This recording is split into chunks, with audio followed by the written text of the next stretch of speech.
That's a slightly different opening for a day. Ladies and gentlemen, welcome to another episode of Off the Script and all that other weird podcasty stuff. I am Jay. We are joined by yet another different person. It's a theme emerging here. Random voice of randomness, ladies and gentlemen. It's ZamZara. Can you believe it? We finally got him on a damn podcast, baby. How you doing, buddy? I'm here, everybody. What's up? What's up, man? Right, so slightly different overlay, slightly different things, slightly different stuff. First things first, I think we're going to do this with all the new hosts. Zam, who are you, what do you do, and how do we know your weirdness? Well, I'm ZamZara. I'm a variety streamer here on Twitch. I stream all sorts of stuff, from single-player games to multiplayer games. I like action RPGs, FPS, JRPGs, Western RPGs. I'm a big RPG fan, if you didn't know. But I also like the action theme. Yeah, and but I do shooters, Ring of Elysium, Counter-Strike, Quake, Overwatch, stuff like that too. MMOs. I did a stint with World of Warcraft. I did a stint with Final Fantasy 14. I'm starting to dabble in more retro stuff. But you could find me pretty much anywhere on the internet: Twitter, Instagram, Snapchat, fucking YouTube. This guy's social media presence is on point right now. Like, seriously, if you ever need, I've coined a phrase. Me and Stream have coined a phrase already. If you need any Zamspiration, you just go to this guy. He's perfect. That's flatter. On that note, we are going to be talking a few different things today with Zam. Some of the things he's inspired me to do. Won't lie, this is probably going to be a little bit of a gushy "we love Zam" thread. Not too much, I hope. No, God, no. We don't love you that much. You great, but you're not perfect yet. So we're going to be talking things like stream health. How do you keep yourself good when streaming? How do you keep yourself dedicated? Where do you get your good stuff? Like, where do you get your ideas? Where do you get the ideas for your streaming tools? What do you use? Do you set yourself schedules, this, that, the other? There's going to be the usual random jibber jabber as well, because I mean, we are known for random jibber jabber because, you know, what's life without that, right? Right. But most importantly, most of all, we will get our nice little shameless plug of shamelessness for our can't believe it's not sponsored later on, because that's how we work, right? We've got to get that McDonald's sponsorship one day, boys. We're gonna get that code. Got to do it. Got to get that off the script code. Right. So I guess first things first. I'm kind of curious. What's behind the name ZamZara? I kind of want to do this almost like an interview section as much as anything else. What's behind the name? It's kind of different and interesting. Yeah, it's really not as interesting as you might think. I'm a big I don't necessarily call myself anything. I don't really try to stick to too many labels, but if pressed, I'd say I'm a Buddhist in more ways than one. And I know that's like super hipster and just like I'm a Buddhist. Like it's pretentious, but I do follow a lot of that philosophy, and as to the best of my ability. And there is a part of that called Samsara, and it's the cycle of life, death, and rebirth. So I took that, and then Z's are way cooler than S's, so that's all I switched. And now we have ZamZara. I mean, you gotta admit, it does look pretty damn cool in that logo down there. I'm loving the elephant, my dude. Loving it. Yeah, I'm loving the theme. Yeah, and it's a whole, I mean, it's a mishmash of a lot of things where things like, I mean, the elephants generally represent things like enlightenment and things like that. White elephants are big symbolism in Buddhism and things like that. And elephants are just cool as hell. So I went with that. And then a lot of my other theming is all comic book related because I'm a huge comic book fan. You never would have guessed. You know, Zam signals and mask demotes and stuff like that. You never would have guessed that you were a comic book fan. I mean, there's nothing pointed towards that at all. So, okay, so I think would I be right in saying I've been streaming longer than you have, but you've been I don't want to say more dedicated to streaming than I have in the amount of time you've been around, but you've been going pretty heavy with the stuff you've been doing right now. I mean, how long have you been around with us on the wonderful world of Twitch and stuff? Like, what kind of got you into this and wanted to that thing? Yeah. So, I mean, I've always been fascinated. I mean, we could start back at YouTube like 2005, 2006, and that's when YouTube first came around, and I was right into YouTube right at the beginning, back when it used to be a conversation and you would post videos and you could post video replies. I never had the equipment or the how would you say, courage to get on there, get on camera and put my thoughts out there. I was always shy. I'm introverted, fairly introverted. Although you might never know that from watching my streams. But outside of streaming and videos and social media, I am a fairly introverted person. So I never had the courage to just get on camera on YouTube. And then when I did have the equipment and I eventually did, want to do it, YouTube was kind of oversaturated. It was hard to break into. Oh yeah. And I had looked at Twitch before and I never really understood it because I've been a gamer all of my life. I've been a gamer since I was 3 years old. And I was just like, why would I want to watch? I don't get it. Why would I? And I'm older too. So I'm 30 years old. I'll be 31 next month.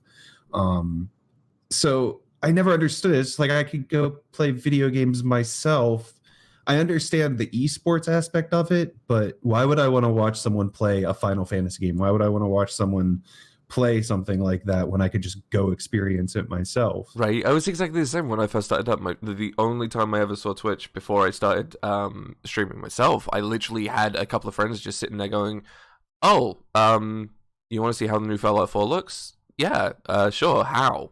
Because you're God knows how many miles away from me. Oh, just go to this thing called Twitch on your Xbox and you can see me playing the game." I'm like, oh, that's weird.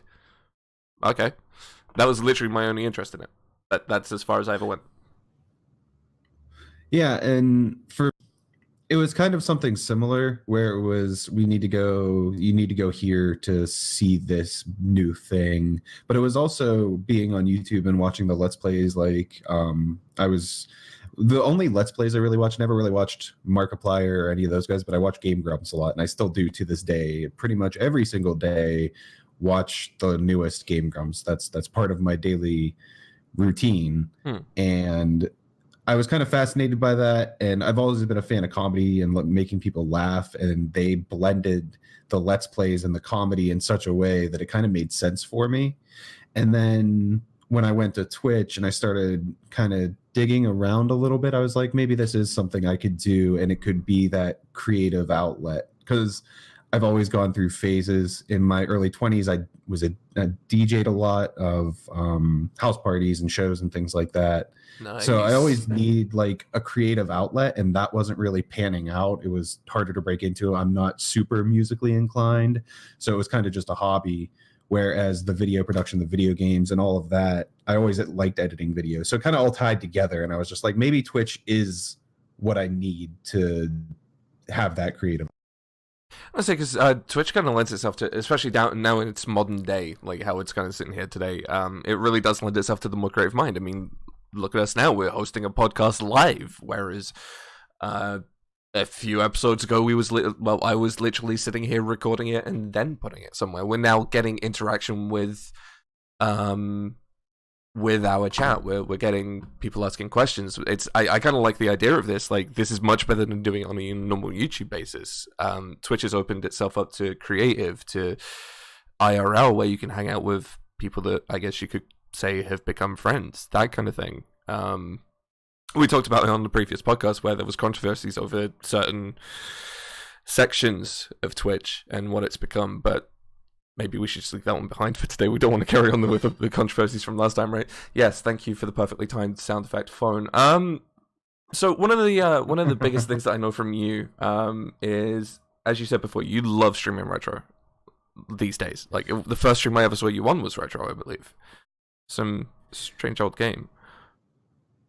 Yeah, so I mean, if we want to go back, when I first started, I was playing the first long playthrough I did when I was streaming. I did some Street Fighter 4, or maybe it was 5 when 5 first came out. Either way, I was playing Street Fighter at the beginning, dabbling in that, seeing how the multiplayer aspect of Twitch worked. And then I played Tales of Symphonia was my first real long playthrough.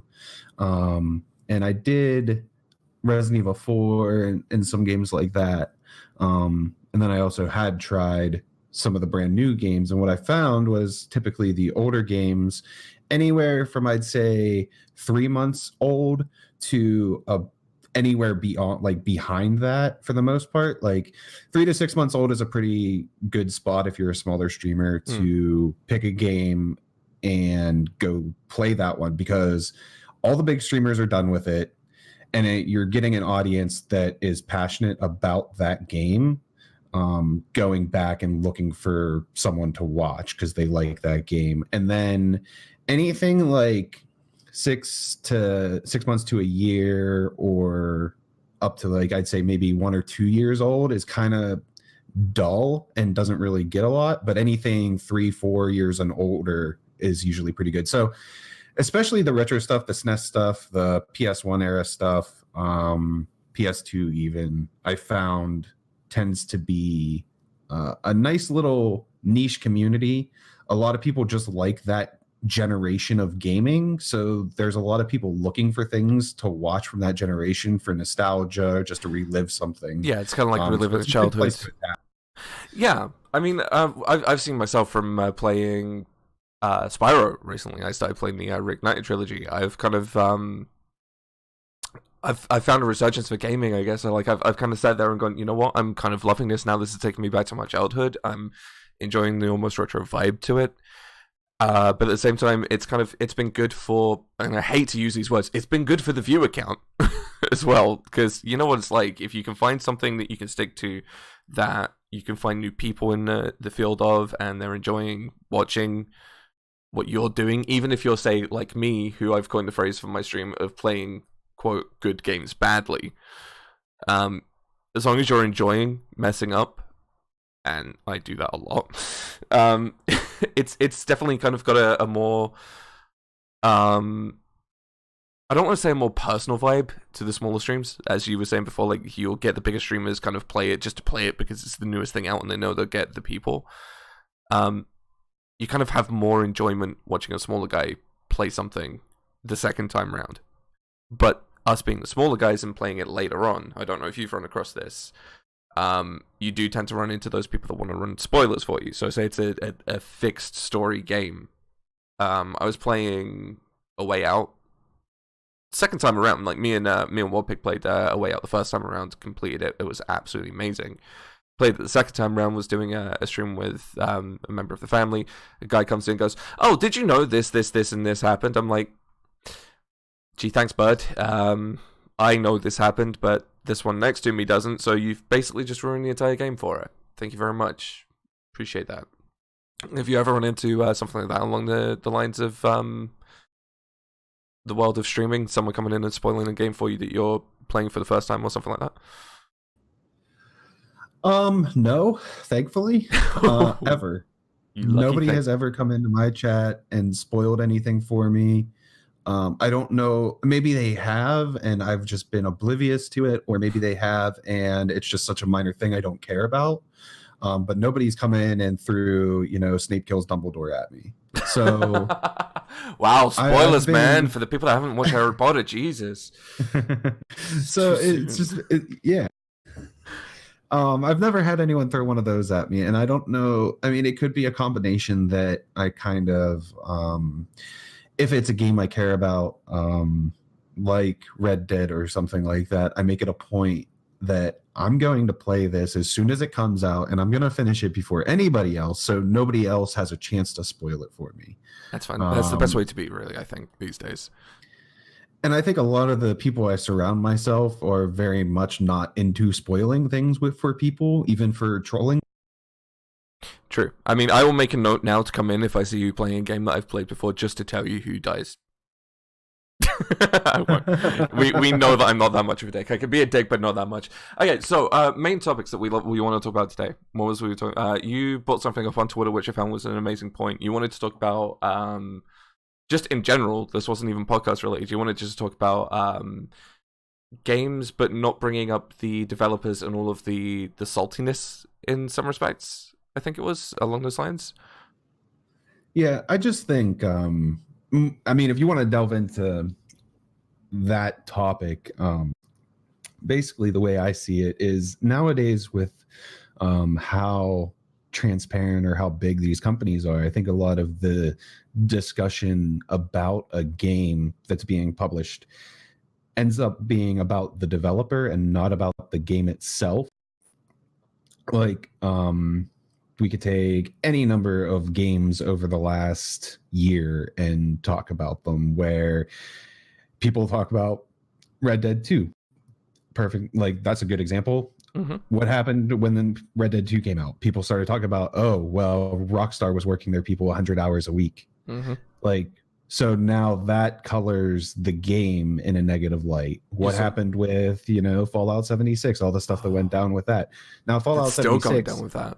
Like, even today, like, there's another video out about something going wrong in the game. It's still going. Now, that's the thing is, that's such a touchy one because it's hard to separate the two. But if you look at Fallout 76 purely as a game and you don't talk about Bethesda and their track record as a company, if you just look at Fallout 76 as a standalone game, it's an average game, probably slightly below average.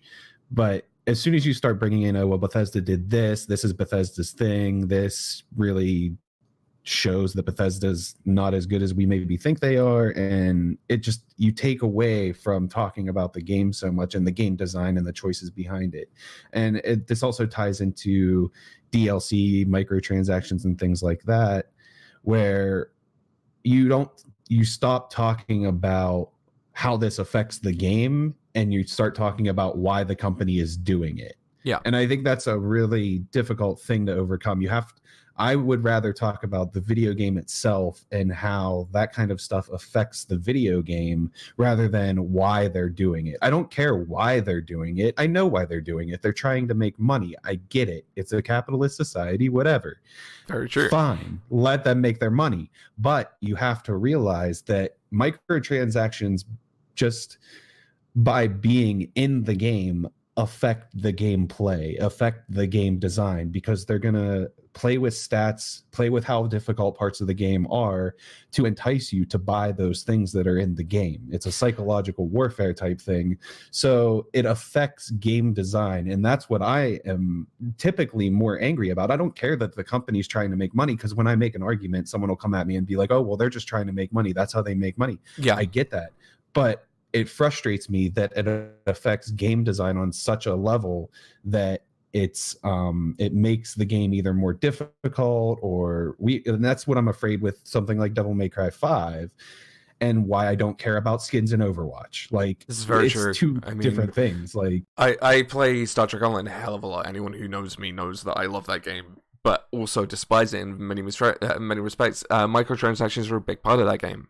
You can get yourself up to maximum level in that game, but you cannot get maximum level ship without paying for it. Now, I know a lot of people will be sitting there saying, well, it's a free-to-play game, so the devs need to make money. And I can understand that. I mean, we all love our games. We all support our games. And if it comes to the point of, well, would you rather see this game go from free-to-play to pay-to-play, or a one-off payment and that's it, and you get everything in it for free? What would you rather do? I sometimes don't want to sit there and spend, I don't know, like $25 on a new ship that will be obsolete in about 6 months when they bring out a new pack with new stuff. And that's, as you said before, that's the problem with microtransactions in games, because there's always going to be progressively better class stuff coming through the sinkhole of microtransactions. You're always going to get something down the pipeline where, okay, that thing that you bought 2 days ago, that's not going to be as good as it was in 6 weeks when we bring a new one out. That's not going to be as good as it was in 6 months, and continue that cycle constantly.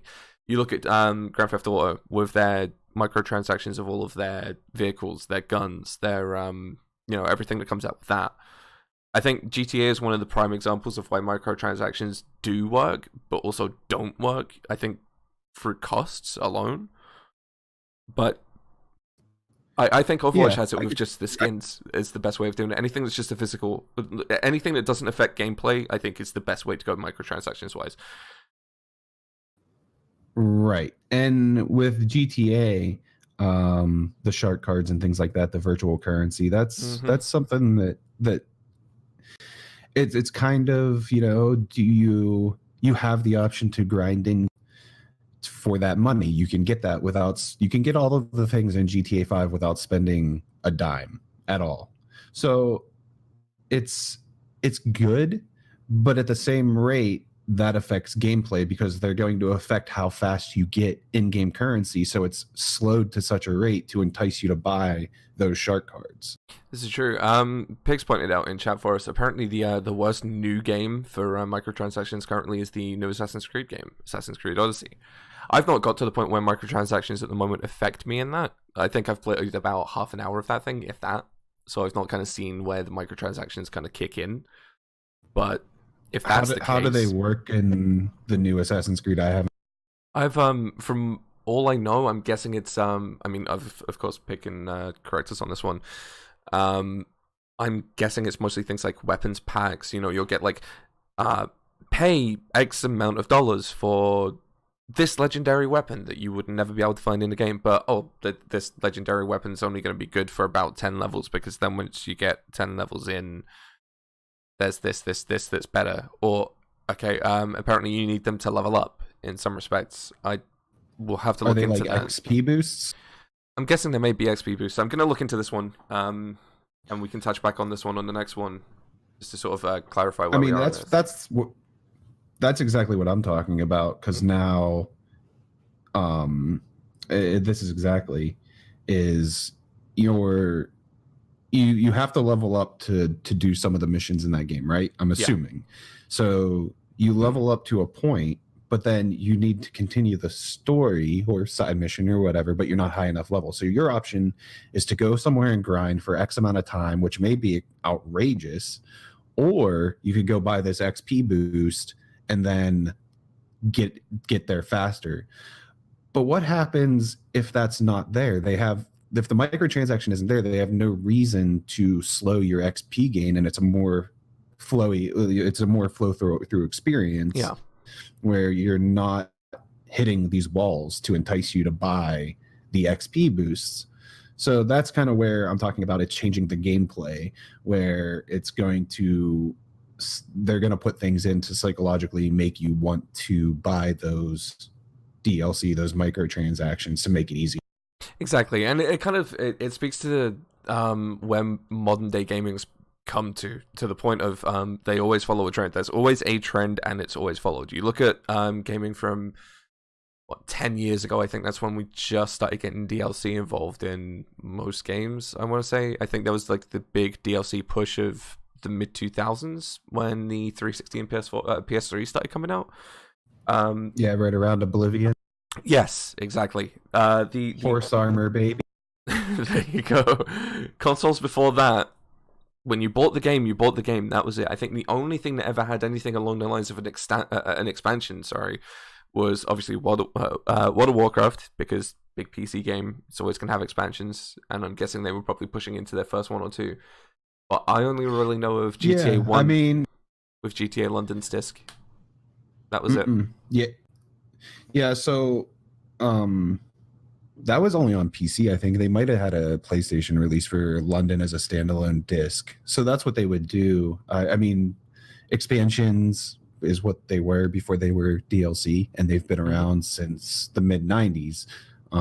Expansion packs where StarCraft, Diablo, you bought the main game, and then a year or two later they released an expansion pack, and then you went and bought that, installed it, and it was another half of a game or a couple hours. Half-Life had tons of them. EverQuest, World of Warcraft, MMOs always have them to keep those people coming back. But yeah, then it's just evolved into this thing where they're just nickel and diming everything, and there was not a need to buy the expansion other than to maybe stay relevant in the game in an MMO situation or in a StarCraft or a competitive scene. But for the Half-Life games, the DLC wasn't required and you just bought it. Very true. So here we go. So look into the chat. On the payment fronts, $25 for a skin in Fortnite. How can you justify that as a thing? Like, just $25 for a skin.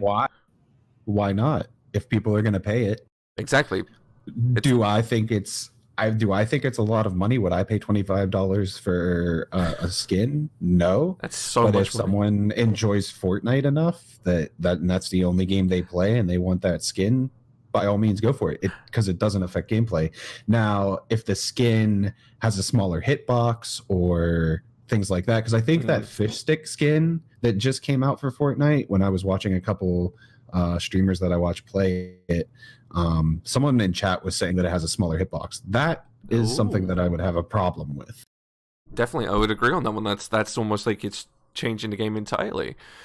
So quick clarification from Pig on Creature's front. Apparently, the XP boosts are needed to head to the next area of to the next area or the next area of the story, or spend 5 to 7 hours. Sorry, I woke up about an hour before we started recording here. I'm still in tired brain.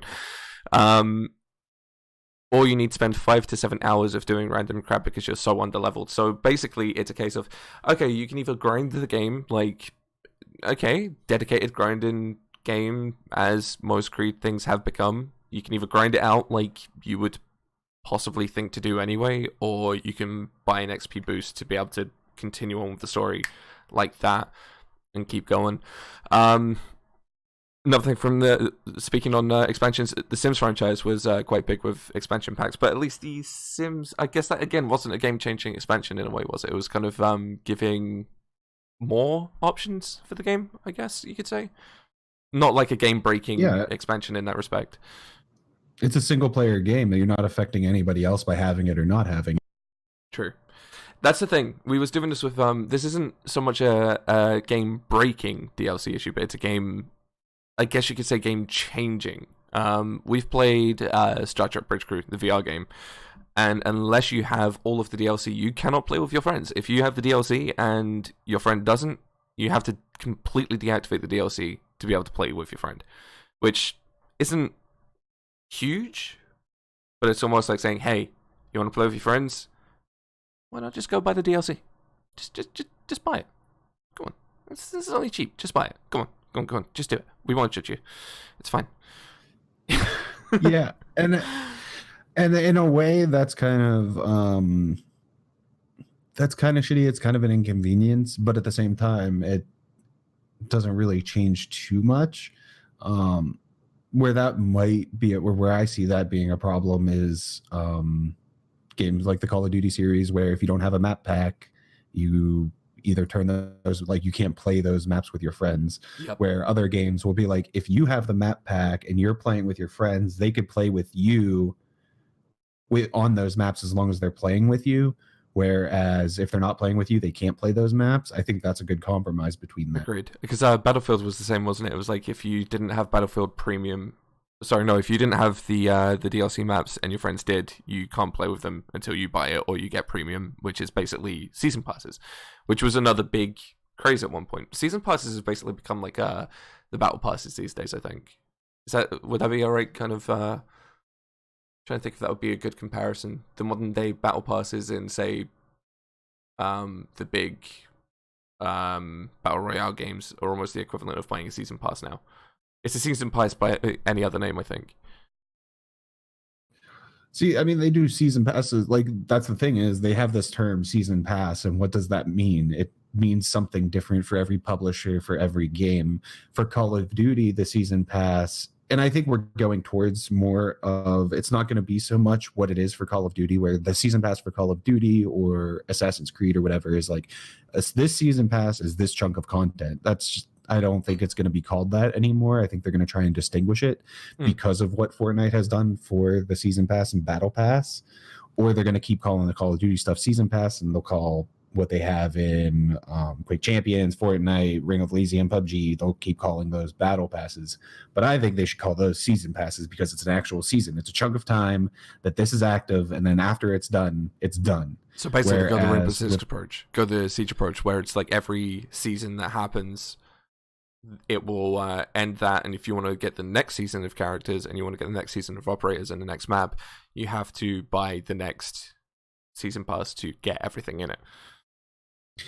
Right. And these companies, and I think just the ultimate point is, well, basically what it comes down to for me, and all I'm basically want to get down to is that the DLC is fine. The microtransactions are fine as long as they don't affect the gameplay. Because when I talk about the gameplay of something, I don't want the company's choice and politics to affect how I'm talking about the gameplay, the game design.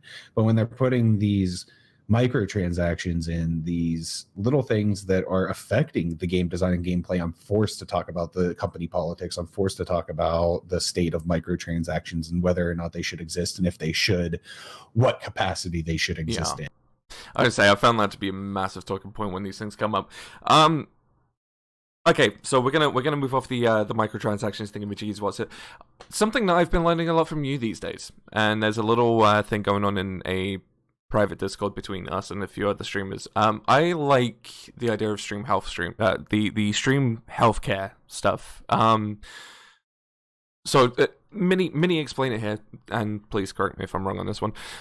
There is a little group of us. We're all sort of bouncing ideas off of each other, asking questions, doing things like this, doing the other bits and pieces. So I'm thinking we do a little section here to help out the people who may not have as much of a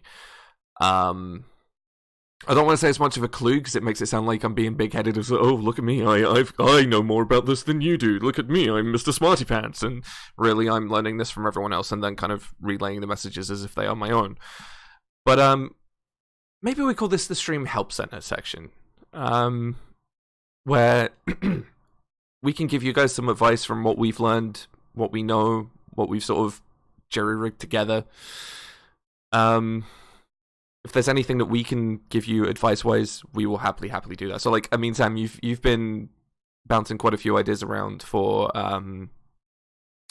improvements to streams, like audio, visual changes. I've noticed you've gone through quite a few different upgrades to your stream lately, which is looking absolutely amazing. I'm loving the little dance section. That thing's so good. Just have a little party. That's amazing. So, like, where do you things like stream resources? This is one of the big things. Like, a lot of people tend to have music with... oh my god, brain.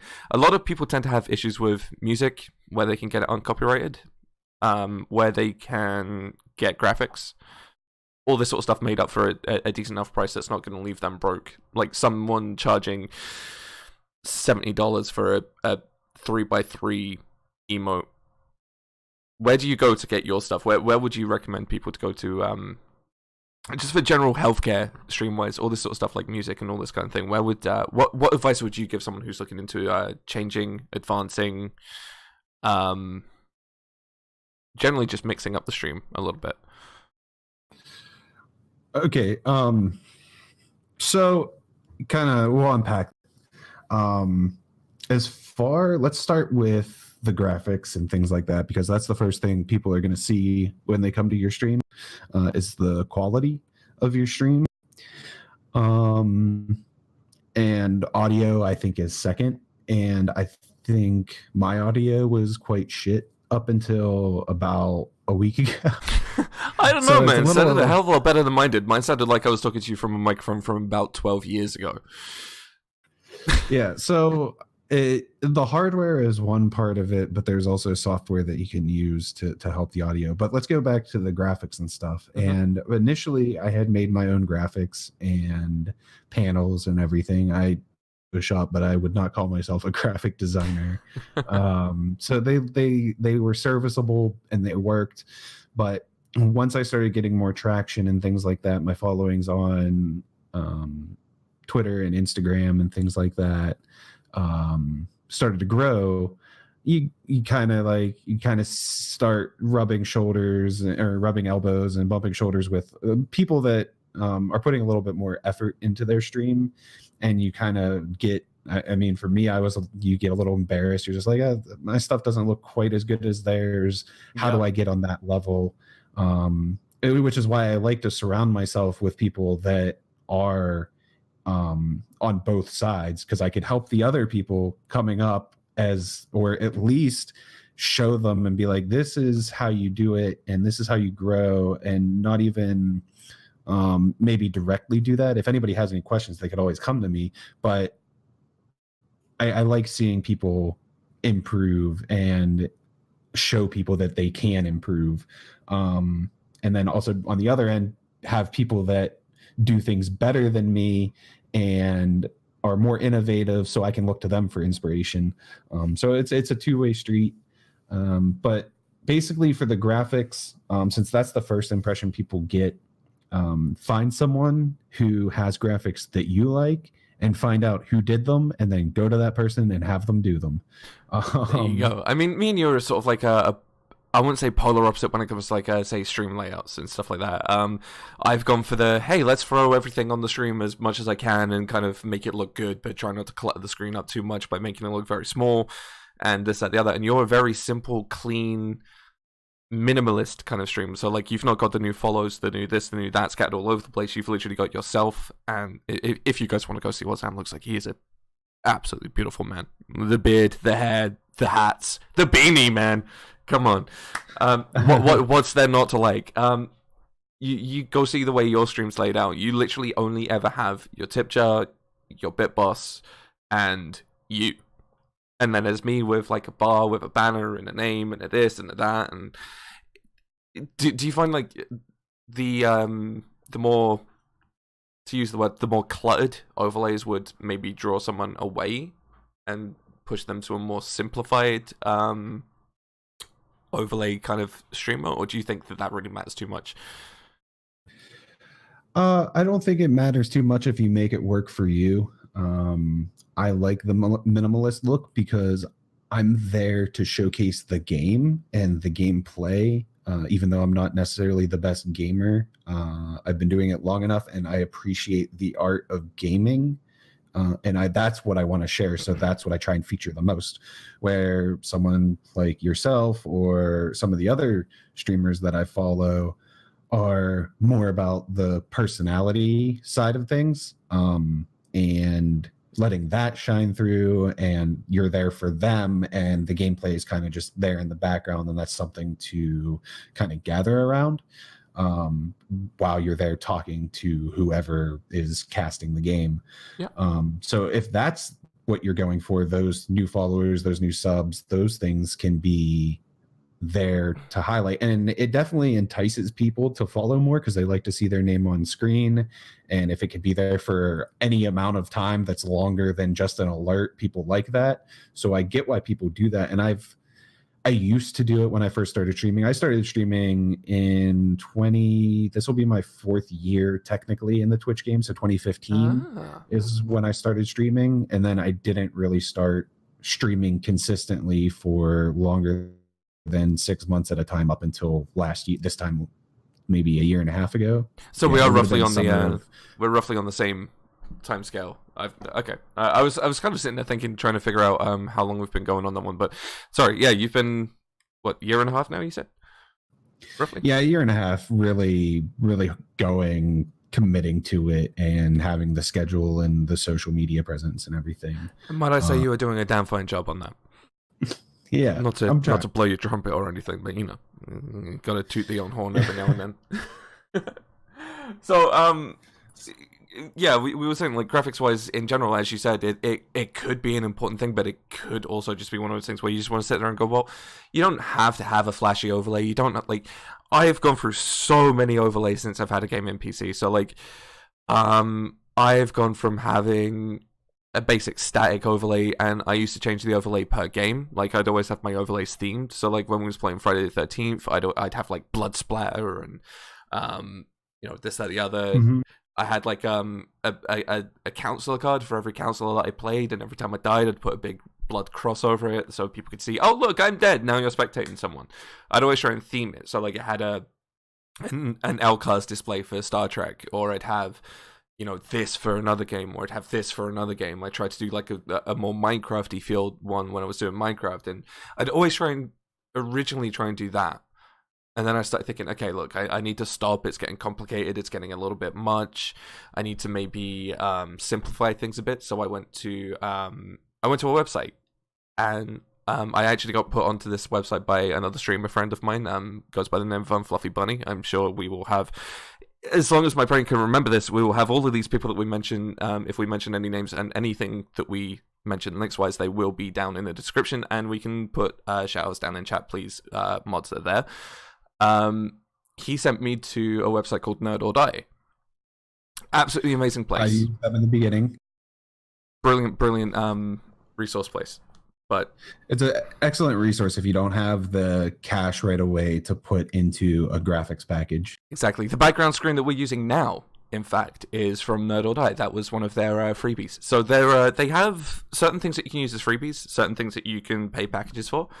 I bought my original screen overlay, which I still kind of use bits and pieces for, from Nerd or Die. I'll still use the intro music. That's the stuff that you guys hear at the start and the end of these podcasts, which I think by episode 10 we will be changing on to something new. I think we need a new theme for the open and close. So please feel free to submit your entries to that. If you make your own music and you want us to use it, that would be absolutely amazing.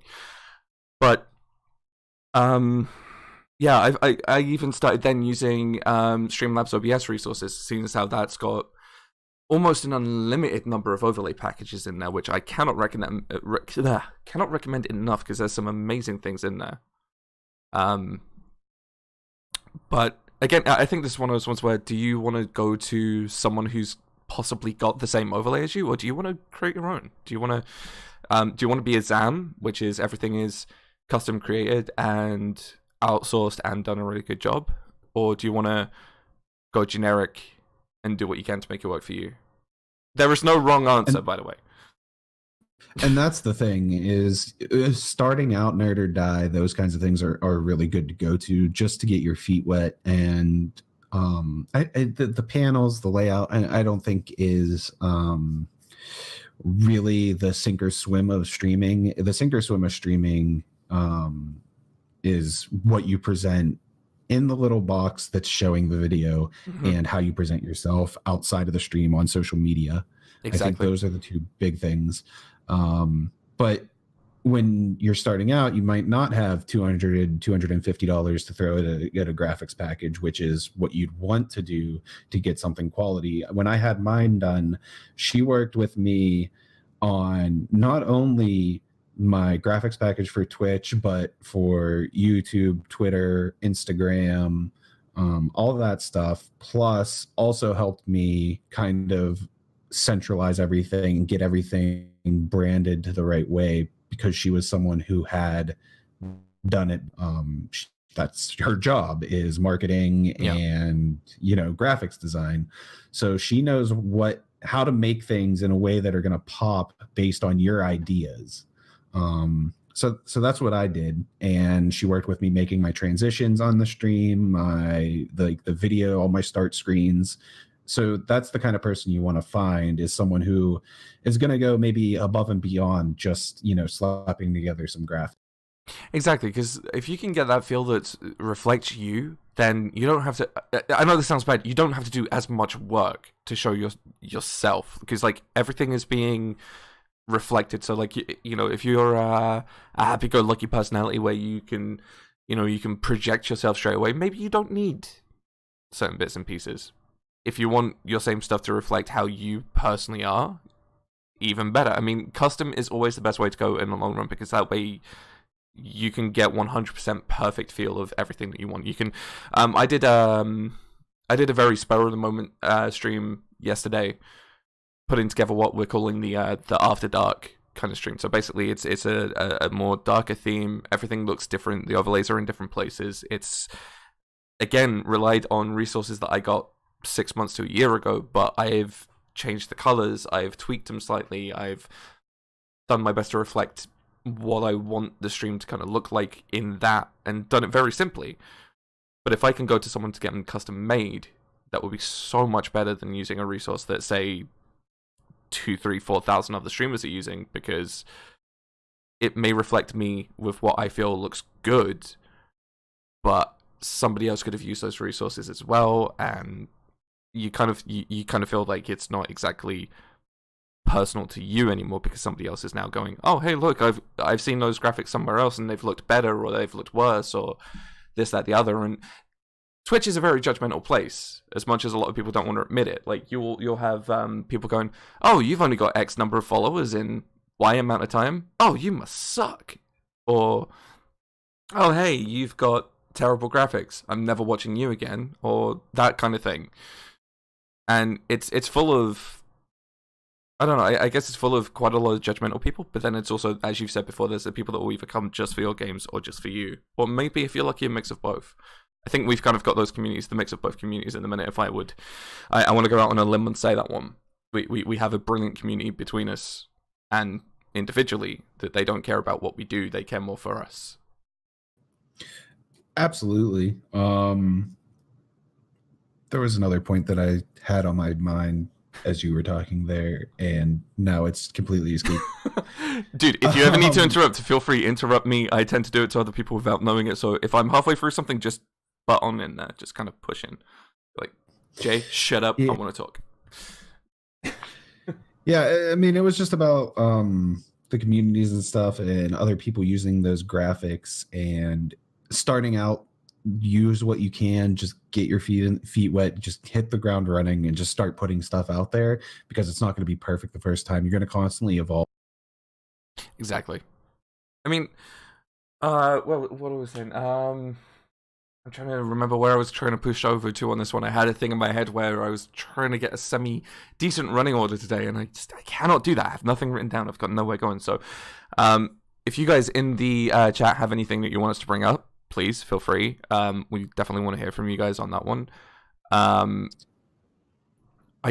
other thing would be no, go for it. Just real quick would be the audio. Yes. You can use whatever you want, but depending on the room you're in and things like that, that's going to be the other thing that's going to keep people around. If your audio is crap, then people are going to go away. That's something I've had a lot of issues with. But yeah. Myself as well, because when I first started streaming, my room was low ceilings, carpeted, lots of stuff in there, good for just recording sound. And then I moved to this place, and the room I'm in now is tall ceilings, hardwood floors, nothing in it, just my desk. It's pretty barren. So what I did recently, I had got sound panels up last year, which did a little bit of work, but I found some extra pieces of carpet downstairs, and now I have them under my desk. And then I also have a comforter for a bed that we're not using, actually hung behind my green screen to catch some of that noise. And then that helped a little bit. And then I actually went into Streamlabs and added, I always had a noise gate, but I never messed with the compressor or the noise suppression in Streamlabs itself. I have another program I run called Voice Meter Banana that I run all of that through. I find that funny. I don't know why, but I still find that name amazingly funny. It's a silly name. It really is. It's one of the best names out there that you can find now. Bring me a better voice meter name, and I will give you a cookie. There you go. And I run everything there, and that's where I was using my gates, my compressors and stuff, so I didn't really see the need to add additional filters in Streamlabs. But once I did, it's increased my audio quality and I'm so satisfied with it. Going forward, I think it's going to help retain a lot of people. And just hearing the extra noise over my voice or under my voice, I think was pushing people away. I mean, I found, to your point of evolution of like sound and stuff like that, I found when I first started, I was a console streamer, like for at least, I want to say, a year and a half, maybe 2 years. And I was always using my headset because that's all you can do. That's all you can do with a console. Until I found out you can buy audio jacks that you can pop into a console and it will be the splitter. So you can buy a microphone or plug in one, and you can buy, you can plug your headsets into the other. So I was using a $10 Amazon podcast mic, and I think my audio got better But then looking back at it, and I'm sitting there going, no, I think my headset mic sounded better still. And I just went straight back to my headset mic. I have had in my whole time, I think about 7 or 8 different microphones. And it's only now that I invested with your basically I used your advice after asking about 3 or 4 different people. I took your advice. I invested in a Blue Snowball, one of the yes, product placement. Shut up. um, fantastic moments for my phone. This thing just has a sense of comic timing. The Blue Snowball has been the best I think I've ever had as far as mics go. I think I personally bring it down because I don't know my exact audio sense for it. So like I tweak my audio almost every stream just to kind of see if what I had one day works better than the last. I think at the minute, I think I'm in the, as you put it, the butter zone, the just right on peaking. I'm trying not to get it to go too far over into the yellow. Anyone who knows what we're talking about when it comes to voice bars, I literally stare at it when I talk. I'm peaking halfway through yellow at my highest points, which I think is the just that butter zone for you if you don't have anything to compare it to. And that's where the compressor would come in, because that compressor would stop your voice from going above that point. Exactly. So if you add that compressor filter on, you don't have to worry about yelling or getting too tilted at a game or celebrating too loudly, because that compressor is going to make sure you're not going to redline anybody and blow out anybody's.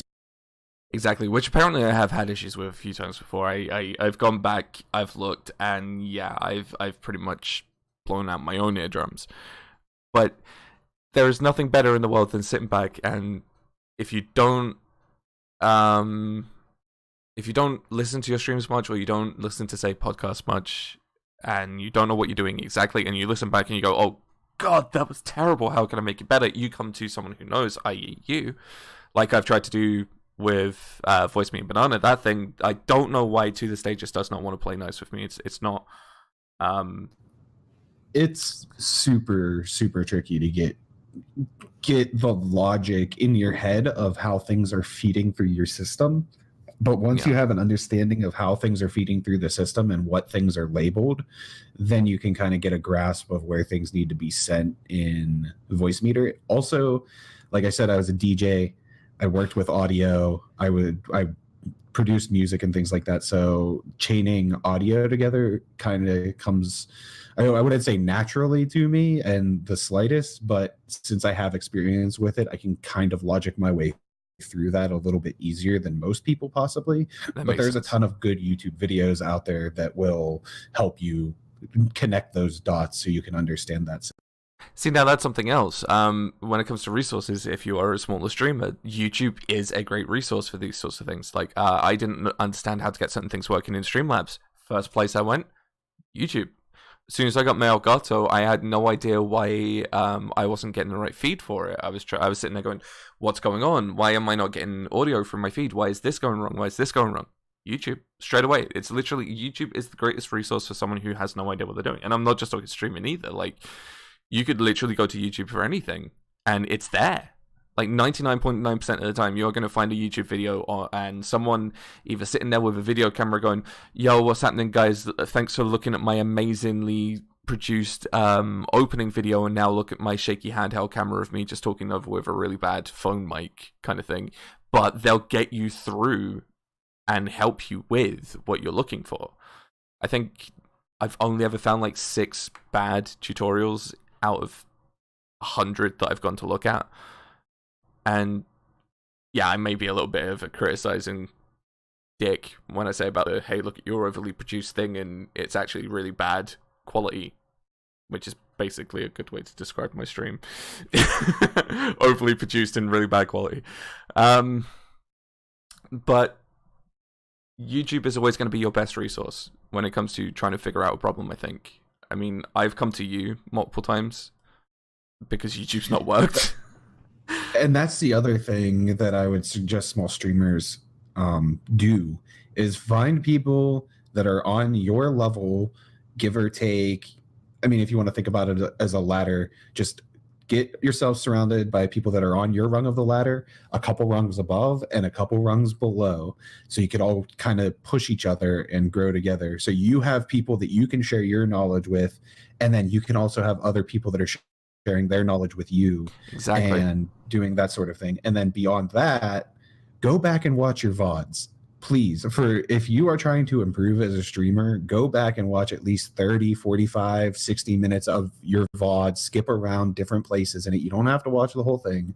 Lord knows I'm not going to sit there and watch all 8 hours of my stream yesterday. Oh, good Lord. No. But I'm going to go and, watch a couple games, watch a couple times in between games, see where things are maybe a little slower, see where things maybe don't sound good or look as good, or think of things that I could put in there to keep the momentum of the stream going through that time. And then I also go back and look at these for especially my multiplayer streams, for clips to edit into a YouTube video, which I'm started doing at the beginning of this year, and I'm going to try and do it every week for the rest of this year, at least one YouTube video a week, just to diversify and branch out a little bit.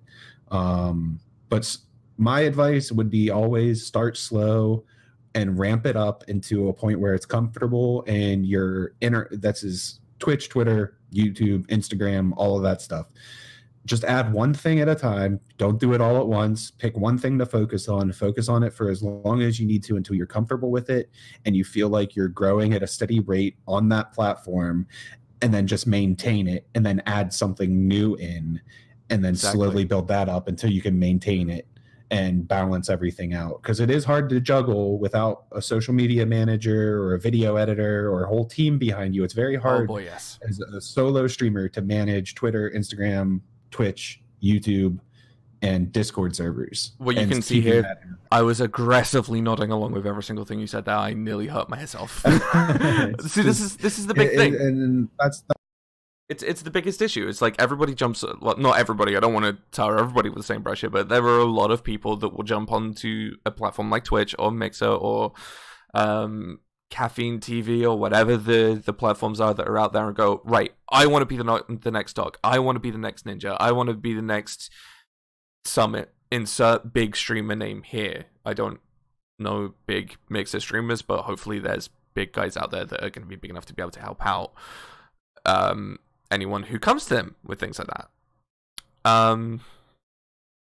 But you cannot get there without help. There's no way you're going to be able to get there without speaking to someone. You need to get advice from someone. You need to work yourself there. And they didn't get there overnight. They got there through hard work. They got there through help. And I'm guessing they probably got there with an entire team behind them, if they were lucky. And it's just something that talking things out with people, and even if you're not asking for advice necessarily, you're just, hey, I was thinking about doing this. What do you think about this? Do you think this would work? Have you done anything like this before? How did you do it? And those kinds of things. Most people, as long as you're on a friendly level and you're friends with the person, or at least acquaintances with the person, and you're not just using them for their information, and they'll be willing to help you, willing to answer your questions, willing to share what they've learned with you. Exactly. And help you get to where you want to go. I mean, the platform is big enough for all of us to succeed, and it's only growing. There's no reason to keep anybody down unless they're just a total asshole. Like if they're, I've never experienced it, but I've heard of people like raiding people and then getting banned and all kinds of stuff like that. It's like, why would you even want to put yourself out there like that? Yeah. Why would you be so closed off on a platform that's, you're broadcasting yourself to the world? Why would you like want to make it so walled off from people? Because there's been stories of the people that have been raiding, and they've literally been raiding, spewing racial abuse to that streamer that they raided. And it's just like, why do you want to do that and have that as the lasting impression of your channel to people that are coming in from the outside? Yeah, exactly. And it's just, as long as you have that rapport with people, you need to build that that community, that little bubble around you. And I'm not even talking about like you have the asylum, I have Tusker Tribe. I'm not talking about that. I'm talking about above, like a tier above that, a tier removed from the public community. You want to have a small private community of people that surround you and you support each other and you help each other. Exactly. That's what's important. Which brings us back to the original thing that got me to thinking about doing the stream healthcare thing with this little community that you've got together in a Discord chat. It's enough that there's enough of us there that we're bouncing in ideas off each other, we're asking for advice, we're giving advice, we're helping, and it's doing everything that we can to help other people grow and expand and advance their careers in what we love to do. Because this isn't just a hobby for some of us. Some of this is a full-time job, even though you're not getting paid full-time job wages. Like, there's some of us who will sit there for 8 hours a day when people will be at work 8 hours a day. Or some of us will sit there for longer if we're stupid. Or crazy. Right. One of the two. And this is a hobby for me, but I also treat it as a business. It's not just a hobby. It's something that I would like to do full-time and get paid full-time wages for. But that's just not, it's going to take a while to get there. If I never get there, fine. I tried. And I'm probably still going to be streaming for a long time because it's my hobby. It's what I have fun doing. I don't know what I would be doing if I wasn't streaming. Like, exactly. I don't know what my hobby would be. I'd probably be playing video games by myself or just watching TV. And I need that creative outlet.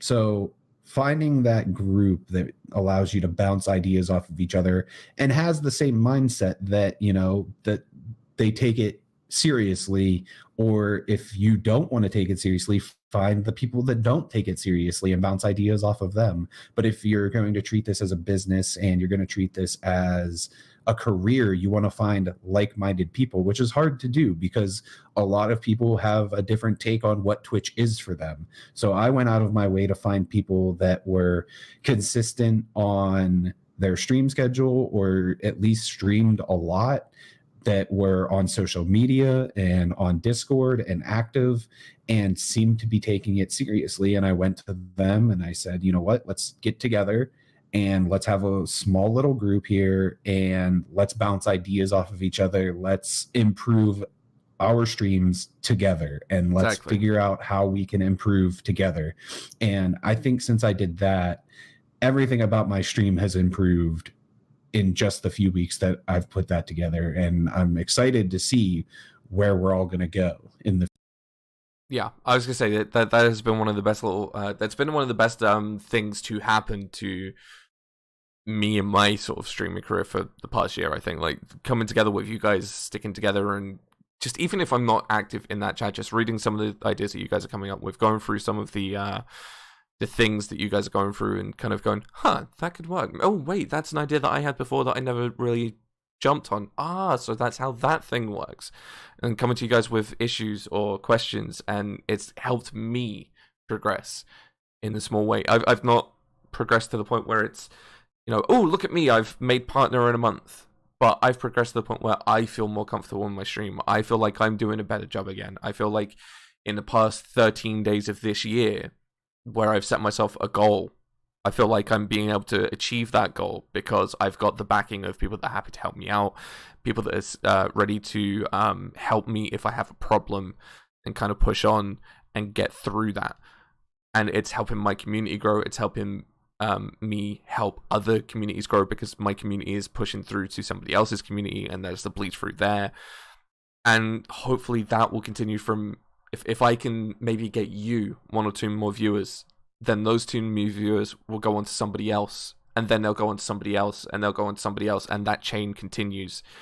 And just from one little raid or host from one person will push over and maybe help somebody get affiliate that they've been striving for a couple of months, or will help somebody that's just really close to hitting partner push over there. Or maybe just give that person who was feeling like they just weren't good enough and they wanted to stop streaming, maybe it'll give them that confidence to keep on going because they've got new people that are coming back, that are becoming regulars, that are listening, that are watching, that are enjoying themselves and interacting.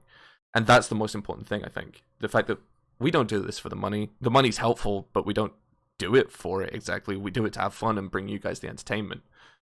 I think that's the most important thing here. Not yet, at least. Exactly. Not yet. Exactly. I have a question.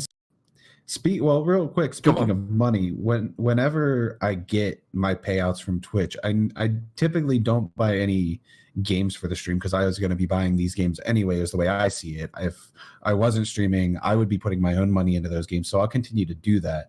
When I do get my payouts from Twitch, that's what I use for my graphics packages, my emotes, the music subscriptions for playing the music on stream, the subscriptions for like the apps I use on my phone for editing graphics and all of that stuff. Any cost for software or upgrades to the stream, that's where all that goes. It goes right back into it to improve it for the people that watch it. Exactly. So again, for me, mine went into new microphones. Mine's gone into PC pieces.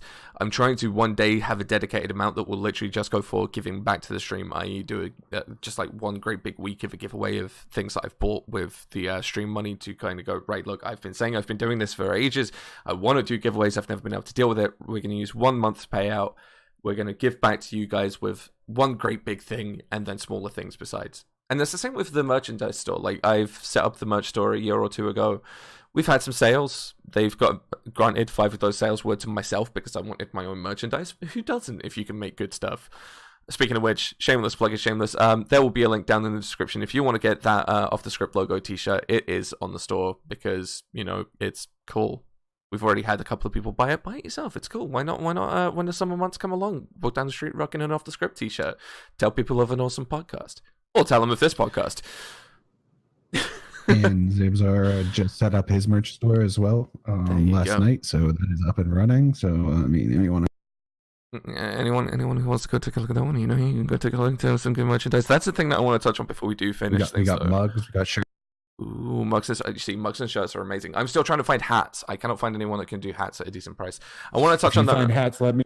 Oh, I will be letting you know for sure, man, because like those beanies and everything have to be done. So, real quick, I got a question before we move on to big seriously stuff or that stuff. How do you feel about bacon? Bacon's delicious, and it goes better with everything, or makes everything better. So you'd love a bacon cheeseburger, right?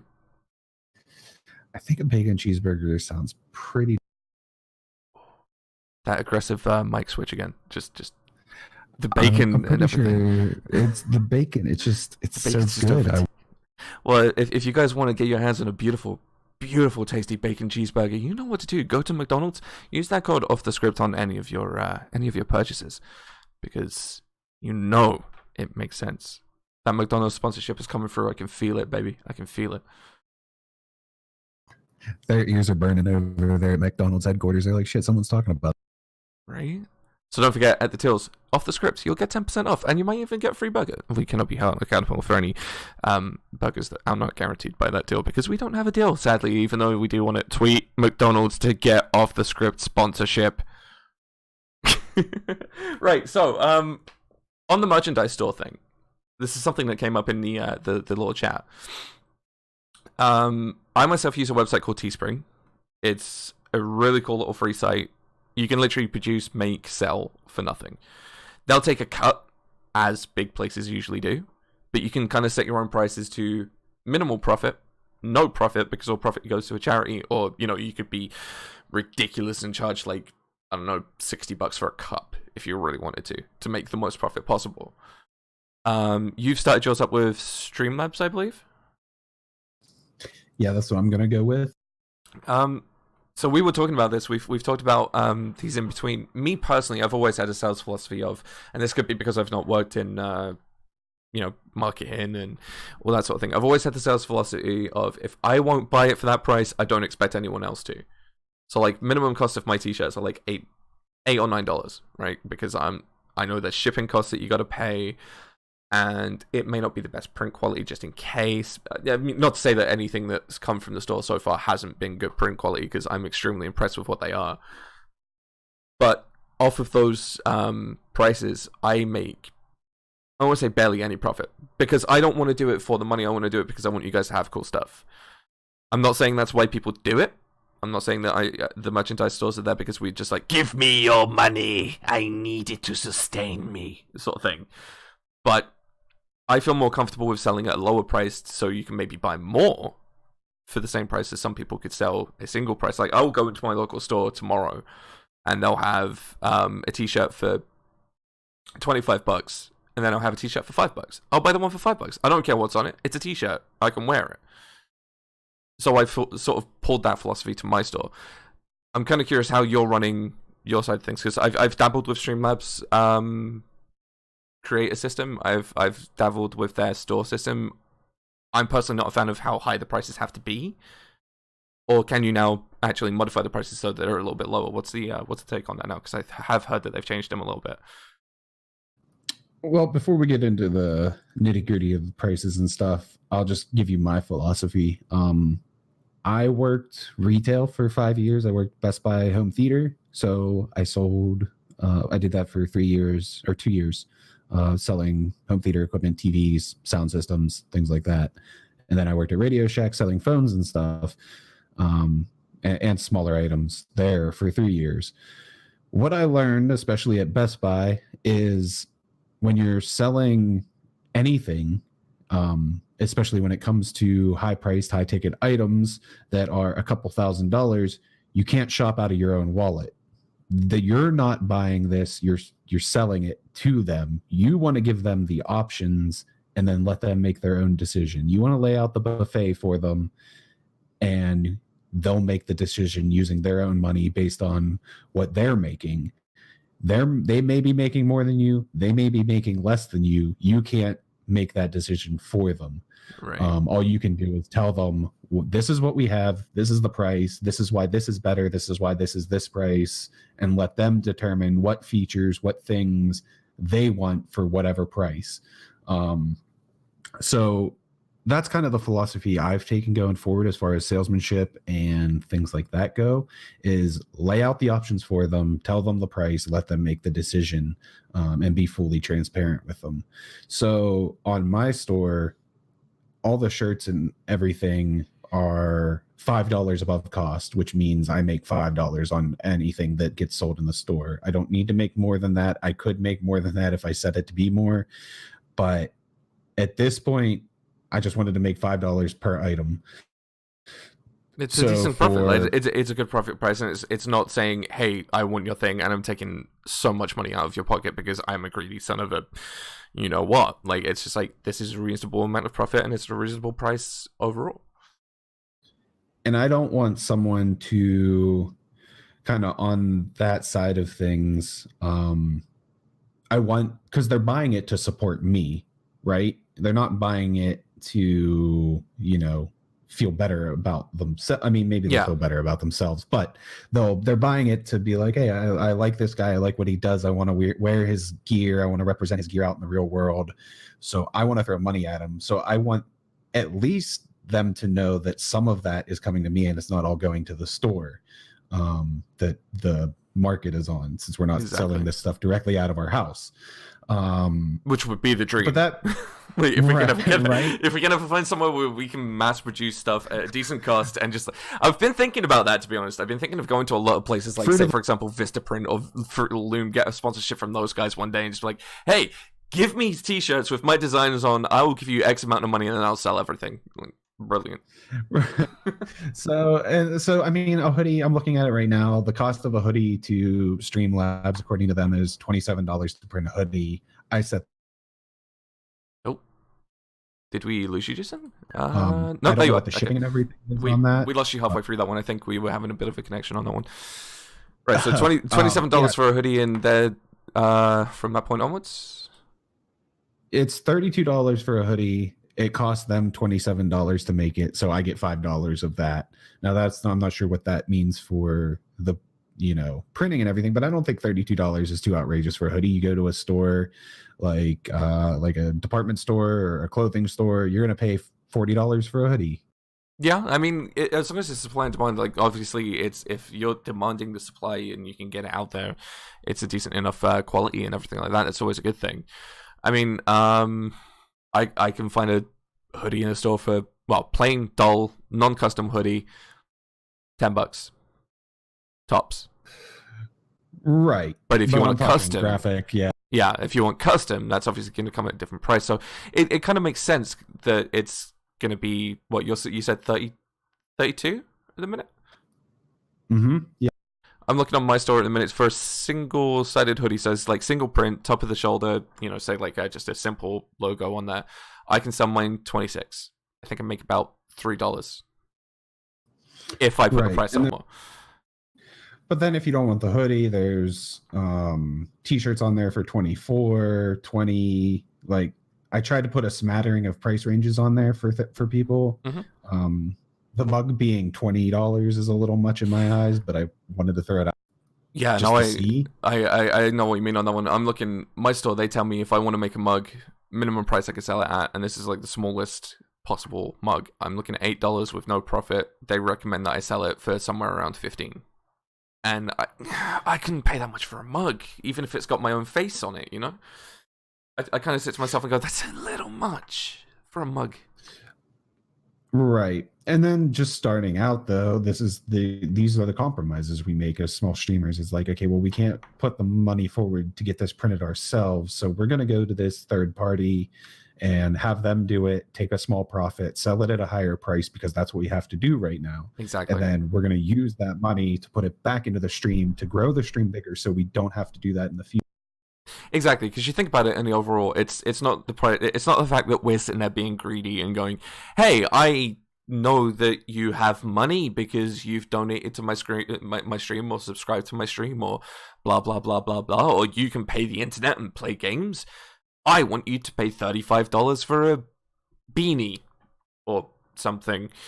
It's the fact that we have to put in the fact of these companies are having to take cost. We can't just go, hey, here's the thing, send it out to you. We have to submit, get the designs done, they have to print them, they have to send them. It's all at their cost to get it all done, so they have to take a cut. We can't expect it to be done and sold for nothing without the company ever making any profit themselves.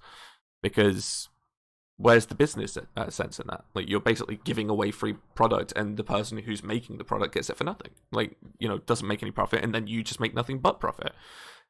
It would be very bad business practice. And adding to that, I feel like merch stores are things that I see. Sometimes I see small streamers that are just starting out and they already have a merch store. And for me, that's a little off-putting. It seems a little money grabby in a way to be like, I just started, but I feel like that's something you'd want to do further down the line when you have a decent following. Exactly. It took me about 2 years before I even thought about putting my store up. Yeah. But yeah, it's just something that once you have that graphics package paid for and it's custom and you have the things that are that are yours that you want to put out there, that's when it's time to do the merch. Exactly. See, that's a good point to bring up on that one, because I've seen this before. We won't mention names, obviously, because we're not here for that. There have been a few streamers that I've seen that have very, very clearly gone onto the internet and ripped off anything that they can find on there that remotely looks like the sort of stuff that they do. I've seen, the generic Biohazard kind of logos with their name inserted into it and sold online for dramatically increased costs. I've seen generic internet art, or not to say that don't do that, but just make sure that if you are doing that it's not either you're not liable for copyright infringement, because believe me, you don't want to go through that. That's the worst possible thing you could ever go through, because you're not going to win that. If it's a small company, you might have a chance, but if it's a big business, you are not winning that at all. Most of the time, I think, I don't know what the exact copyright, like what it is. If you're obviously pulling someone's like art from DeviantArt and selling it as your own, that's one thing. But as far as like logos and stuff, I think there's some like weird middle ground with public domain and changing it X amount %. How they determine that, I don't know. But if you're doing something and a company sees it and they don't want you to do it, they're not going to drag you into a lawsuit. They're going to say, hey, fucking stop doing that. Yeah. And if you say no, then they'll drag you into a lawsuit to make you stop doing it. But most of the time, you're just like, okay, I get it, I'll stop, and they'll be on their way. There you go. But the custom stuff, like, I see the custom stuff as more appealing than just the stuff where you're just kind of mashing things up. Now, there are people I will name drop, and one is Somber Gamer. He had custom, you know how people do like the t-shirt sites, like the Root Tee and all that stuff. They do like all the pop culture mashup stuff. He went to an artist and had them do him as with the like his likeness mashed up with the Super Mario Brothers 3 box art. And cool. He did it with the Sonic title screen. Fucking amazing art. And that's what he's selling. That's fine. Like, that's, I don't think, what you're talking about. Oh, no, because that's entirely, that's taken from a concept and made your own. Granted, there may be a slight issue with that, like down the line. Maybe if someone wants to be picky and go, oh, but that's from that, you know, like someone from Nintendo decide, no, it's too much like Mario, so you need to cease and desist and blah blah blah. I always worried that, say for example, with my current logo, the fact that we've got the Joker version of the Fallout Vault Boy, you know, maybe one day Bethesda could, like, if I ever made it big and I'm still using that logo, Bethesda might decide they want to go, nope, that's too much like our Vault Boys, you've got to change it because you know he's wearing the Vault suit, he's doing the pose, he basically looks like it, you must stop. And in that case, yes, I will stop because it's too much like their logo. But I've literally seen direct rip-offs of, I've gone on the internet, I've taken it, I've sold it as my own. Like, there's no change to it. There's very minimal, to the point where you know that it's someone else's art, and it's just like, oh, I've just put my stream name on there, bam, that's mine, sold. Like, right. Very open theft of other stuff. You don't want to do that. If you're ever selling merchandise, you want to make sure it is your own. The most important thing is you need to reflect yourself in your brand. You need to reflect you, your channel, your product. It's not a case of, I want to sell it for the sake of selling it. I want to sell it because I want to make money. It's, you're selling, I don't want to say it in these exact words, but it's the only way I can really think of it at the minute. You're selling a piece of yourself in your merchandise store. It's reflecting yourself, your brand, what you do. You're selling people you in your product. So if it doesn't reflect you in the way that you're selling it, then you need to rethink it a little bit. You don't want to be generic. You want to make sure that you stand out. Granted, yes, you say that, you look at my, like I say that, you look at two of my logos that I've created. They have the same theme of the kind of half circle swirl things, but that's all I can create at the minute. I won't lie, and I'm not that great, but they have a theme. I've worked to make things look the way they do, and I've worked to kind of get a reoccurring theme and reoccurring pattern throughout my product, as it were. Like, I've got an accent of a theme, I'll change the color, then I'll work around it. But it's still me. Granted, the microphone in the off the script logo is a generic microphone off the internet, but it's a fair use policy logo, so I've made sure that I can use it. It's copyright free, and there is no there is a disclaimer in the file that I downloaded, and it said you can use it for selling on products and blah blah blah. That's the thing you need to look into. You need to make sure that what you're selling from the internet, if you're using a logo that's found online, somebody says there is a fair use policy that you can use it on your own stuff. That's what I found. Right. And like I said, there is, I think, with things that are public, like, use, it's tricky with, like, the logos, Fallout, like Vault Boy, Fallout logos, Coca-Cola, Pepsi, like all that. There is some sort of gray area, I believe.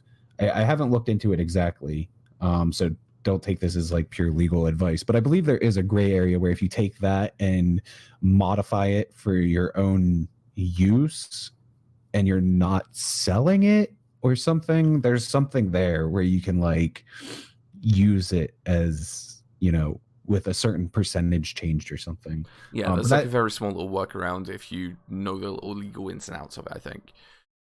Right, but that kind of, we could spin off into that and talk about music. Talking about, yeah, music. I mean, normally, I want to say normally we would probably call things around, but I'm kind of liking these longer editions. I think pushing the boundary of the time limit is probably a good thing. So yeah, music on stream is definitely a big thing. I tend to use playlists. I'll let people request songs during streams. I know you have a very set way that you use your music. Yeah, for me, I didn't use, like, I would use Spotify playlists and things like that back in the day, and just play copyrighted stuff. I didn't care, whatever. Yeah. And just let the VOD get muted. Who cares? But then over the summer, there was that little spat where people were getting banned because of false copyright claims. And when that hit, I was just, I kind of didn't want to play with that anymore. I didn't want to even have the chance of getting banned for using copyright music, or if I did get banned for using quote unquote copyright music, I could go and say, here's my receipt for the license to play this music on stream. Yeah. How about you unban me? Yeah. Kind of situation. So what I did was I did a little bit of research, and what I found was this Pretzel Rocks, which is, you have to subscribe to it. It used to be free, but I think it went sub only recently, and it's only $5 a month, and they have a bunch of radio stations, different moods, genres of music and things like that to pick from to play on your stream. And some of it is quote unquote popular electronic music. There's artists in there that I recognize, that aren't just, someone off the street that's just throwing stuff up on there. So it sounds good. It's quality music. It's not something that's just on, like for some of my videos, I go to bensound.com, which is super generic, like elevator music that you could use for videos. I can just imagine being right back screens of just being elevator music. Just that would be amazing. If you go there and you listen to those songs and you start using that music library, and then you go watch YouTube, you will start to notice those songs repeat a ton. I have noticed that. I was going to say, I've noticed YouTube videos that tend to have generic music. It's always the same thing. It always tends to be the same song, or the song that sounds almost exactly the same as the last one. And they always tend to sound like that every time. They all use bensound.com, and then there's another one called Incompetech. Those are the two that a lot of people just starting out tend to use. I found also, what I'm starting to use, another subscription service, is called Epidemic Sound, and they have new music added constantly, that's high quality, royalty free music, or you pay for the license through the subscription rather, right, to use that. And if you just download the songs directly from their website and use them, and then you're safe from you to use that. And you could also use it on streams and things like that if you wanted. But it's a scale. So if you're smaller than a certain amount, you only pay a small amount. If you're bigger than a certain amount, you have to pay a larger amount to use their music, which makes sense. Yeah. Because a wider audience is hearing the music, so you have to pay more to have those people listen to it. Which is only fair. Yeah. And if you at any point decide you want to stop subscribing to that, any of your past videos or VODs or anything that use that music are safe. They're not going to come after you. As long as you had a subscription at the time that you made the video and uploaded it, it's good for that forever. See, now that's a good thing to have. Like, I like the idea of that they can't come at you if you've not had it before. So, like, if you have it, cancel the subscription and go, right, well, that's it. I don't care, but my videos are still there. You are still safe from them coming back at you for something. God, I had something in my head that I was going to say on that point, but yeah, I don't like using song request. As much fun as it is to use song request or share music with people, the legalities of it and the copyright issues and the chances of getting banned or any other sort of repercussions from using it, in my eyes, are too great to risk it. So That's why I just don't do that kind of thing. I just use the Pretzel Rocks. If you want to share music, that's what my Discord is for. We could share music and talk about music there as much as we want, and just keep it off of the live stream. Which is, again, it's completely understandable. I know there's ways around them not flagging the music as much. I think if you have it at a certain level, you may not have your VOD muted because the algorithm doesn't pick it up, or there's particular songs that you can play that are copyrighted, but they don't get caught by the copyright censor because of XYZ reason. It does kind of. It's great to have it at the time. It's great for the live aspect, as you said. Like it's amazing to have like music in the stream, whether it's the copyrighted stuff or not. It's great to be able to share music. It is a bit of a shame when it comes to the VODs when it does get muted. Say somebody wants to look at your back catalog and they see, oh, this portions of this stream have been muted. It's kind of a shame that it can happen during some of your best bits. Like I've had it happen during, say, Arc. We had I was flying through the Witham section, and next thing you know, the Imperial March comes on. We were lucky that part didn't get muted because it felt like it was an epic moment. Star Wars Imperial March, metal band cover, and a butt ton of Wyverns flying after you. It queued up perfectly, and it was amazing sound. Next thing you know, there's something else has happened, sounded absolutely amazing, worked really well. That part of the VOD's muted. It's the risk you run with playing copyrighted music on stream. I know Twitch has you semi-covered in that respect with the okay, well, we're just going to automatically mute it, covers you, but whatever. But those sections of the stream that don't get muted, if they get flagged, as you said, there is the possibility if you could get banned, and you have no defense against it because it's, oh, well, I just played it off of YouTube because no one told me. That's literally the only defense you have, and that's only if you don't look through the T's and C's, because I'm sure it's covered under that. Like, Twitch probably has it within the T's and C's section saying, you can play this music, but it's at your own risk. You always have to remember that. The song requests and any legally copyrighted tunes are always at your own risk. Right. And then there's things that you can get, like the Monster Cat license. There was something else I was looking into, which is even a wider spread license. It's a ASCAP license. It's much more expensive, so that's something I'd get way down the line. Mm-hmm. But it is another subscription that you can do that license you to play a wide array of just radio music, basically. Nice. See, we will, for anyone who wants any of these links, I will get Sam to shoot me the messages and we'll stick them all down in the descriptions of the thing. Hopefully we'll have a Discord for Zam. If you guys want to join him, we will have a description down. Like, we will have the link in the description. Same as my Discord. We'll always have like any of the links that we mentioned, if we can remember them before the end of the, like before the time this goes live, we will make sure that they are down in the description below. Is there anything gaming related that you wish to speak about? Because we do tend to have a little bit of gaming in here. I know that I've been shot a new Battle Royale that's in beta on Xbox, which would be an interesting thing. Yeah, I mean, I'm down to talk about whatever is on your mind. I'm just, the only thing that's on my mind gaming related is Resident Evil. Oh, Resident Evil 2. You have no idea how sensitive that's been. Yeah, exactly. Less than 2 weeks. And then there's the 30-minute beta thing, or the 30-minute one-shot thing that I was so wanting to play last night, but couldn't because Xbox was down. So there's a new game in beta on Xbox. I think you mentioned that you've seen about it, which sounds very interesting. It's a new Battle Royale, which, of course, it is. Anyone for Cuisine Royale? Yeah, it's been on it's been on Steam since June of last year. So I've June of last year. Mm-hmm. Wow, it's taken a long time to come over to Xbox. So basically, for anyone who doesn't know, this is a quick brief description from the Xbox Marketplace. I'm reading this from a picture of a screen, so I can't read it exactly. But basically, Cuisine Royale... Jeez, if I could read, I would be deadly, you know. Cuisine Royale is an all-kitchen warfare-based battle royale game.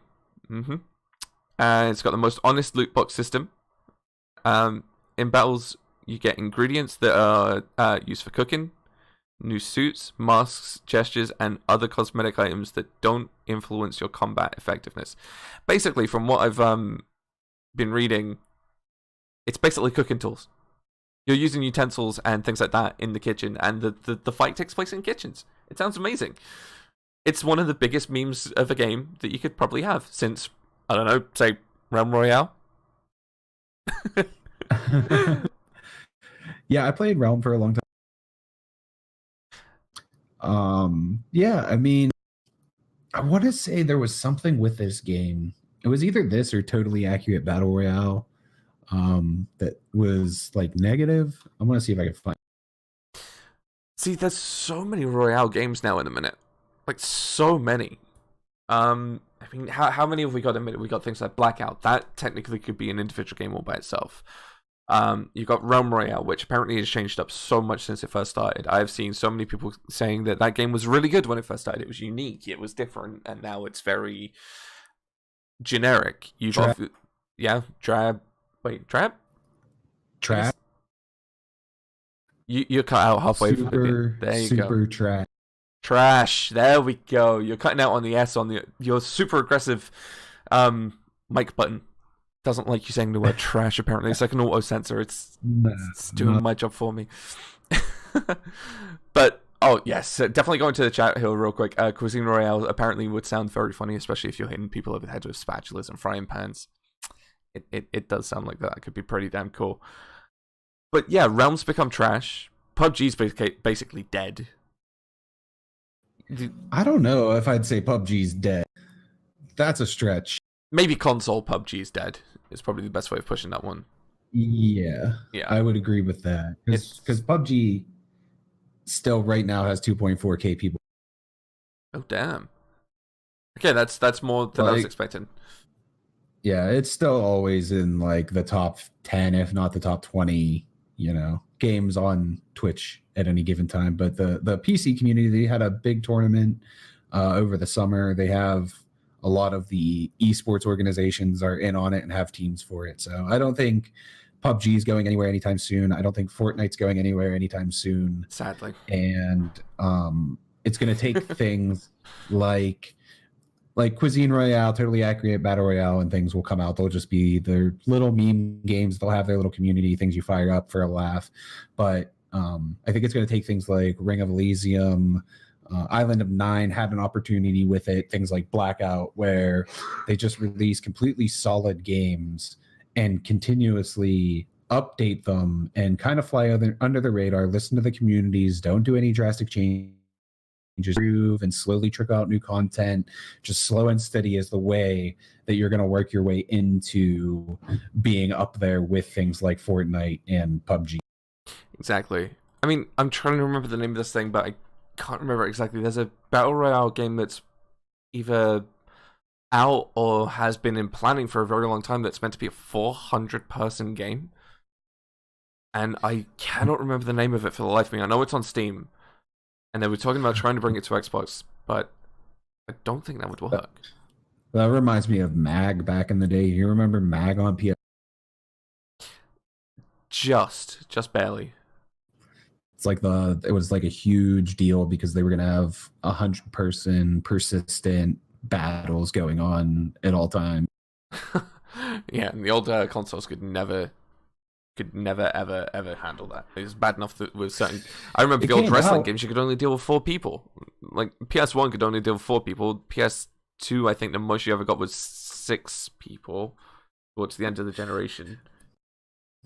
Well, this was online only. Before online only was really a thing. It was a huge deal at the time, and I think it lasted a couple months before they shut it down. But yeah, it was kind of almost like a 50-on-50 situation, I think.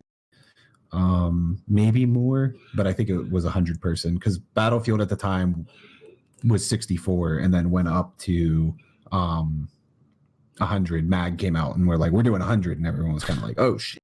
Jeez. It's amazing, though, to think about it with these Battle Royale games. We've touched on this once before, that pretty much every single Battle Royale game has extended from something like Armor. It's basically just a mod, and it's become so big. Like, I think, what was it, one of the very first... PUBG's a mod from one of the Armor games, I believe. Armor 3. There you go. Armor 3 got modded. Arma 3 evolved into H1Z1, and then Brendan Green left H1Z1 and made PUBG from the ground. There you go. It's amazing what's come from one game. It's almost like an entire culture's bred from just that one game's change. It's the future of gaming. What I think is really amazing about that is it was just one dude who dabbled in Arma, he played Arma, but he wasn't super into Arma. And he was just like, wouldn't it be cool if it was just 100 people on one map and the last person alive survived? And it was like that Battle Royale movie. Yeah. And that's what he did. And he's not even heavy into playing the game. He just likes designing the game. And he's not even that, he claims to be not that good of a PUBG player. He's like, I'm not even that good at the game. There's people out there that are millions of times better than me. I just like design. I was gonna say, it's amazing that one design just kind of pushed into that, like the breed of a culture now. It's basically pushed to the point where we've now gone from PUBG being like one of the one and only to as we said, we've got Fortnite Realm Royale, this Cuisine Royale, the Blackout. You've got pretty much everyone trying to do their best to have some form of last man standing battle royale aspect. I'm honestly surprised to this day with the way that WWE tends to jump on the trends of games these days, because for the last couple of games they decided to bring in loot boxes in their games where they'd never had them before. And you know that it's a trend if WWE's trying to jump in on it. I'm honestly surprised they've not done WWE Battle Royale. I know before you jump on me, they have Royal Rumbles and they have the Battle Royale matches, but I'm talking about a last man, take people out with chairs and ladders and all that sort of thing, a WWE themed Battle Royale kind of mode. Like, I don't know, you run up on someone and the only way you can take them out is an RKO out of nowhere kind of thing. Just have the whole arena. Yeah. Just have the arena as the fighting grounds. Just like, you could go backstage.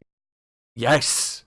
How cool would that be? Just like literally an actual arena, and that is your thing. Like backstage, arena, this, that, the other. You've got chairs that you've got to hit people with. You've got to hit them with ladders, kendo sticks, all that sort of stuff.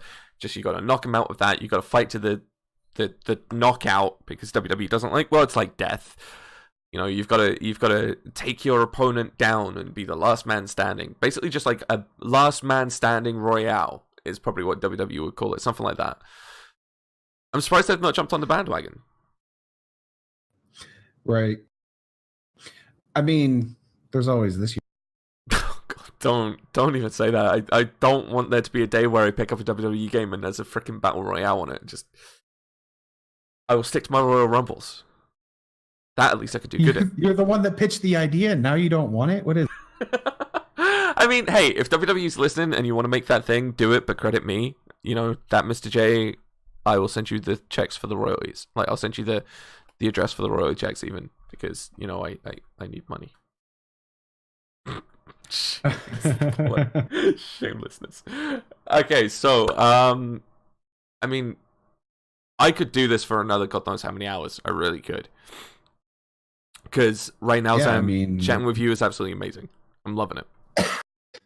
Yeah, I mean, we could. It's been about an hour and a half. I think we could probably wrap it up here and continue another time. Yeah, I mean, we've still got a nice little channel on the post show. So if you guys on YouTube are enjoying this and you want to hear the pre-show mamblings, there you go, words like that, pre-show ramblings and the post-show conclusions and chit chats with the chat, you can find this podcast being done live. I think this is going to be how we're doing it now. We might do it live and go from there. You can find me on twitch.tv/ThatMisterJ. It should be popping up on your screen right about now if I've got my prompts right. There we go. Zam, do you want to tell everybody where you can be found, and do a nice little thing for you? Do the shameless plug of shamelessness on the old stream right there. All right. Yeah, just you can find me on Twitch, just ZamZara. You can find me on Twitter with ZamZara and an underscore. You can find me on Instagram, ZamZara TV. You can find me on YouTube. It's just ZamZara there as well. Yeah, just as a last point, just if you're streaming now, at any point, find those people around you that can support you and build you up and from each other. And then when Resident Evil 2 Remake comes out, get that shit, because it's going to be amazing. It seriously is. I cannot wait. And the fact that Tofu's back is just the best thing. I'm so ready. My body is ready. Oh, before we go, how ready are you for Resident Evil 3 Remake? Is that a thing that's happening? Apparently there is rumor that it was mentioned that they are looking into a Resident Evil 3 Nemesis remaster remake, reproduce it. I'm okay with this. I'm so All right. this is just shut up and take all my money now. I need this in my life moment. It's just like give it. So we've done 1, we've done 2. Let's do 3. Just give it to me. Give me the good stuff. I don't care about 4 and all the other lot. Just give me Resident Evil 3. That's I need that shit in my life. It has to be here. It has to be mine. But with that being said, ladies and gentlemen, we are going to. I hate using this phrase, but it's a nice little thing. We are going to close the script. See what I did there? I see what you did there. On this episode of the podcast, because the music will probably be kicking in to tell us to shut up soon. Oh, there it is, as if it's on cue. Thank you, Zam, for joining us. It's been absolutely amazing having you, my dude. Thank you. And hopefully we will be having you again soon. But as always, guys, I've been Jay. He has been Zam. This has been Off the Script. We'll catch you all very, very soon.